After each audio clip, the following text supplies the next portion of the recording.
galing sa Amerika. Yun ang isis niya. Ito si Presi. Salamat kay Pres.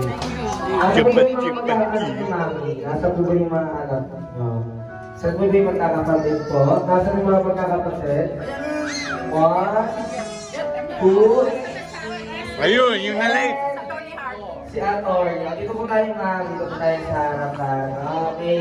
Tingnan natin ang message yung mga tito and titas. Okay. Alright. Ma'am, what's your birthday message para sa inyong pamangkin na si Kuya Sky? Ayun. Kasama talaga. Pero yung very meaningful na message kapag makakaunawa na si Sky, ang message ko ay sa mga magulang na sana ay gusto mo? Sana ay at peace kayo and with and prosperity. Happy New Year. Happy New Year. Ayun lang. Masaya kayo at malusog at walang karamdaman. Yes! Oh, para kay Sky, happy birthday. Yun nga lang, sayang, pauwi na, pero I want you to go strong as your mom and your dad.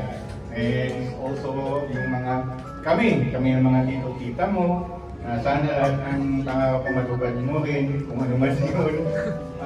Yung tama nga, yung sabi ng tita niya, yung minimum message pagka medyo nagka-idadidan na ikaw, tsaka nagka-kulirat na ikaw. Happy Sky! For the meantime, be happy and be a cheerful baby always. Thank you, anak. Ba't ako? Ba't ako?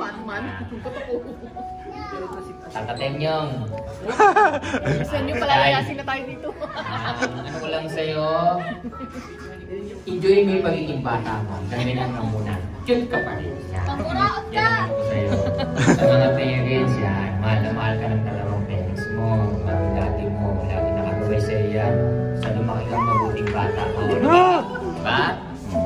Yun lang yun. Diba? Huwag ka kalimot lagi sa Diyos, ha?